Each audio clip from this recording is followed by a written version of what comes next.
নমস্কার বন্ধুরা, কেমন আছেন সবাই? দেখুন, আজকে দুপুর বিকেলটা রান্নাঘরেই কাটালাম আমি আমার স্ত্রী।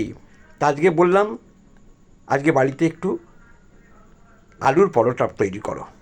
তা আলুর পরোটা তৈরি করার জন্য বাজার থেকে আমি জ্যোতি আলু কিনে এনেছিলাম। জ্যোতি আলু কিনলে এটার টেস্টটা ভালো হয়। জ্যোতি আলু সেদ্ধ করে রেখে দিলাম এবং তারপর মিক্সিতে আদা, কাঁচা লঙ্কা, পেঁয়াজ, রসুন দিয়ে একটা এবং ধনে পাতা দিয়ে একটা পেস্ট তৈরি করেছিলাম। ওই পেস্টটা দিয়ে লাল আটা এবং সাদা আটা মিক্স করে ভালো করে ওটাকে মেখে ফেলুন। তারপরে একটু ওতে আজওয়াইন দিন। আজওয়াইন দিয়ে মাখার পর কী করবেন, ওতে চাট মশলা দিন, সন্দক লবণ দিন, আর এমন সাধারণ লবণ তো অবশ্যই আপনাকে দিতে হবে। দিয়ে ভালো করে ওটাকে মেখে 1 ঘন্টার জন্য একদম গ্যারেজ করে দিন। তারপর 1 ঘন্টা পর ওটাকে বাইরে বার করে গোল গোল তেকোনা যেমন খুশি আপনার সেইভাবে বেলে তাওয়ায় ফেলুন।